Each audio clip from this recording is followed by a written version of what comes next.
Bem-vindo ao Conversa Viva, um espaço Viver e Saúde e Educação para refletir, sentir e conversar sobre o que nos torna humanos. Falar de adolescência é mergulhar num mundo de intensidade, dúvidas e descobertas. Para tratar desse assunto, estamos aqui hoje com Milena Uchoa, psicóloga que atua com abordagem em terapia cognitivo-comportamental, e com Paulo Barroso, psicopedagogo, neuroeducador e psicólogo. Para começar, queria ouvir de ti, Milena, como é que está essa situação no Brasil? Qual é o panorama geral de saúde mental na adolescência? Dados são bem alarmantes, né? O Ministério da Saúde registra que tem um aumento muito grande, cerca de 1 em cada 4 adolescentes no nosso país apresenta sintomas, sinais compatíveis com transtornos mentais mais comuns, como ansiedade, depressão. O site do governo federal também aponta um aumento de mais de 60% desses casos de lesões autoprovocadas e entre adolescentes. Então, assim, realmente é bem preocupante. É um tema realmente que preocupa os pais, preocupa a sociedade como um todo. E eu queria entender um pouco como é que é a educação, Paulo. Como é que dentro desse contexto, a educação ela também é impactada e impacta ao mesmo tempo? Dentro da educação, como é que isso se comporta, Paulo? É importante entender que esse impacto ele é social de uma maneira muito forte. E a gente tem que pensar no tripé da saúde pública, da família e da escola. Porque esse adolescente, ele vem com cobranças pessoais, com cobranças acadêmicas, com cobrança da família, e ele precisa ter um suporte. A escola é um dos canais onde ele leva e mostra esses problemas de uma maneira mais natural. Ele está dentre outros colegas e o professor é aquele elo de escuta. Os professores, os coordenadores pedagógicos, os diretores escolares, eles sentem isso também, né? Acho que isso dá uma outra abordagem, que são aquelas pessoas que também são impactadas pelo problema de saúde mental de uma forma geral, demandado por esses adolescentes. Acaba que eles são elo com a família também. Sim, é importante o professor estar também em contato com a família. E assim, a família também estar presente na escola. A família propriamente, Milena, como é que isso chega para ti no consultório, por exemplo? Sim, realmente existe um espaço muito grande entre os pais e os adolescentes. Então, os adolescentes se sentem muito desconectados com esses pais, né, e vice-versa. Então, é tão importante, assim, adentrar no mundo deles, estar próximo, assim, com o que eles gostam, criar esse vínculo seguro, né, esses vínculos afetivos seguros dentro de casa, recorrendo também às tecnologias digitais, né, de ficar em jogos online, redes sociais, que é muito prejudicial nessa fase. E aí se isolam dentro do quarto. Exatamente. Como não tem em casa esse espaço de acolhimento? Porque nossa geração também não teve. E os pais estão muito nessa. Entra um conflito geracional e o adolescente nessa intensidade de viver todos os suas emoções nas intensidades extremas, ou eles estão muito eufóricos, ou estão muito, né, silenciosos, e aí a rede social vai atrapalhando. A OMS diz que no máximo 2 a 3 horas de tela. Quando a gente fala tela, celular, computador, televisão, qualquer uma tela. E a gente sabe que esse limite é muito ultrapassado. E os pais, eu entendo que eles assim estão sofrendo também, né? Então a gente fala muito sobre essa lacuna que existe de comunicação, de compreensão, de acolhimento. Mas o fato é que a gente também recebe os pais, né? Recebe na terapia individual aquelas pessoas que eu tenho meus filhos, eu estou muito ansiosa porque eu não sei como lidar, né? Então, como é que esses pais podem de fato chegar nesses filhos? Esses filhos que muitas vezes estão trancafiados no quarto ou estão simplesmente em silêncio. Às vezes já tive situação, né, assim, da gente, não, eu proporciono o momento da refeição da família, todo mundo junto, mas o menino não abre a boca. É só sim, não, como é que foi, normal, né? Então, quando essa lacuna já foi formada, esse abismo de comunicação já se estabeleceu, acessar é difícil.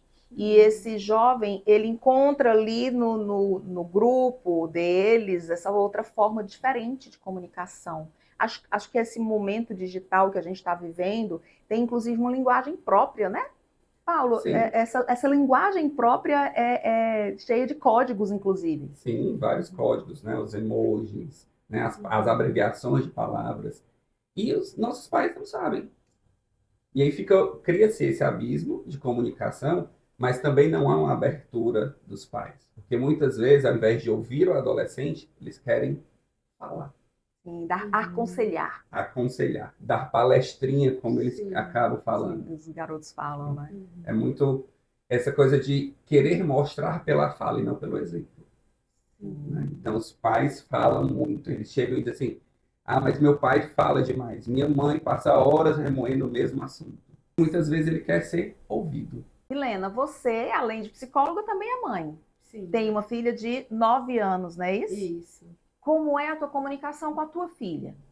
Como é que você consegue decifrar os códigos? É muito interessante como a gente pode conseguir acessar ali da criança, do adolescente, coisas com perguntas muito só assim, como é que foi a escola? Legal. Normal. Normal, foi legal.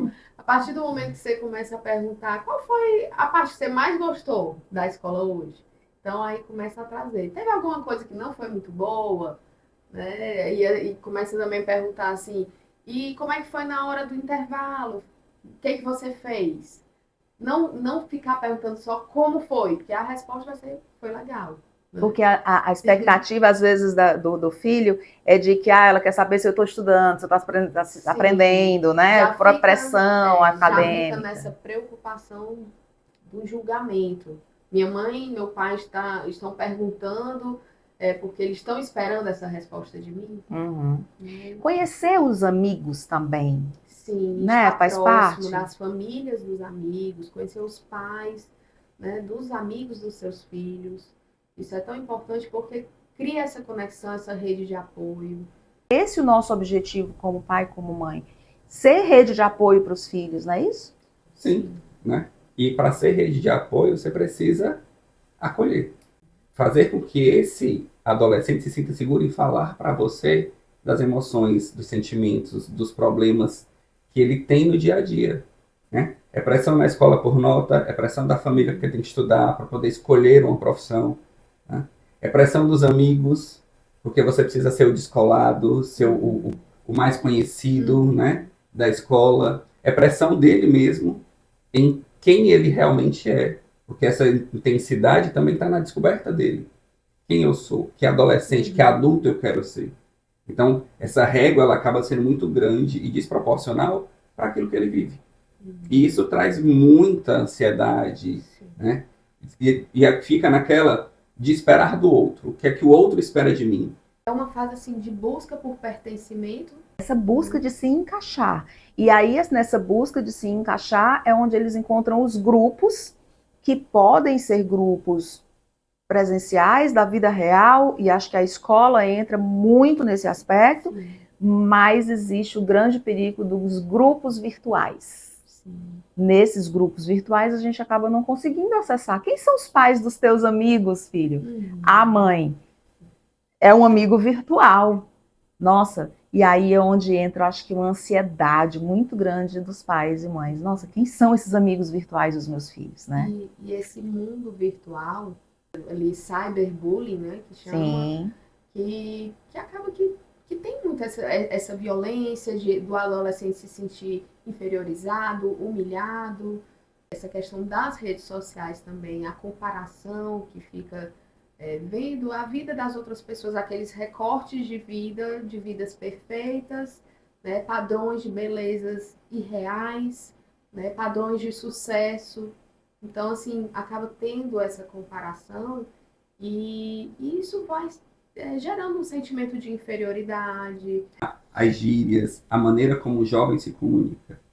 E aí, a partir dessa comunicação, o diálogo flui. Essa tradução para gerar o diálogo, precisa vir sem julgamento também, né? Sem julgamento. Porque uma coisa que é interessante é que, às vezes, ao decifrar o código, entender o código, vem aquela coisa, nossa, e por que não faz de outro jeito? Para que isso? Né? Não, nossa, é mesmo. É trazer isso de uma forma mais natural. Sim. Entender que eles precisam disso, né?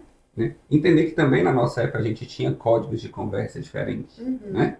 Muito mais reais, porque não tínhamos rede social, não tinha tanta tecnologia, mas tínhamos nossas gírias, a maneira de se comunicar entre os nossos colegas adolescentes. Nossos iguais. Hoje tem. Então, o que cabe aos pais é entender e não julgar essa forma de comunicação. Perfeito. Assim você se aproxima e consegue, de uma maneira saudável, acompanhar o que ele vivencia na rede social. E se propor a aprender. Aprender com o adolescente como é que é ser hoje adolescente. E não se colocar como um exemplo, né? Porque muitas vezes você é confrontado. Sim. Mas qual era teu comportamento, mãe, quando tu era da minha idade? Né? Pai, o que é que tu fazia? E aí a gente fica sem resposta. Exatamente.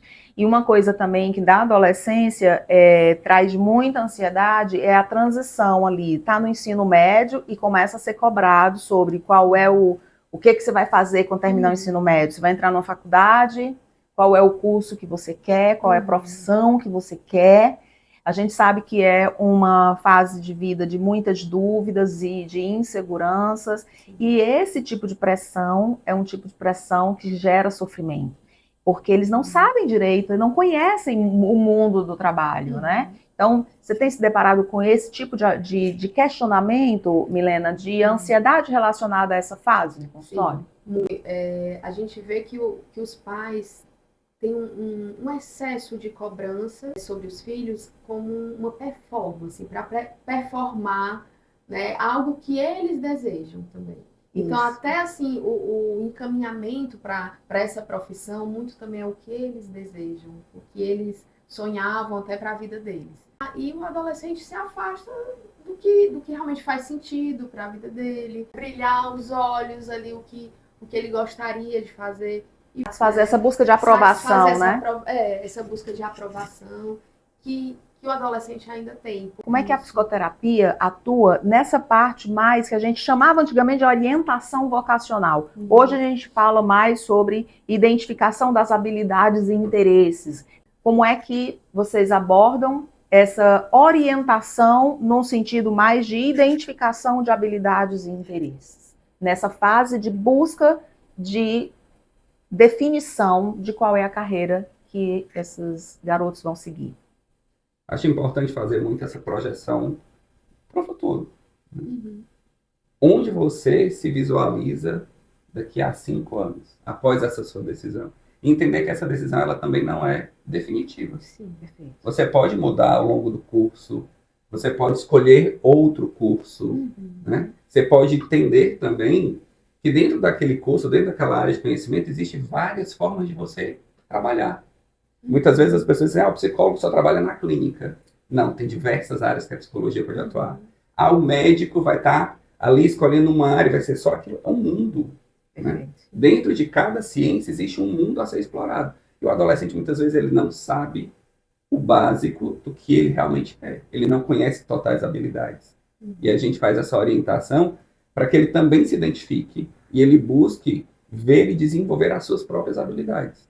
Não ir seguindo o caminho do pai, porque meu pai é advogado, eu vou ser advogado. Talvez não seja a área que ele quer. Né? E não fazer para ter ali a aprovação do pai. Pode ser que ele nem tenha habilidades naturais para aquela profissão. E tenha muitas habilidades para uma outra que são ferramentas que vão buscar, identificar realmente quais são as habilidades e interesses daquele adolescente que ele pode investir ali. Fica mais fácil para o adolescente, fica mais fácil para os pais compreenderem também as escolhas, né? Milena, Paulo, muito obrigada. E você que quer entrar em contato, quer agendar aqui uma consulta com a Milena, com o Paulo, para psicologia, ou para psicopedagogia, ou neuroeducação, segue a gente e vai lá no link da bio.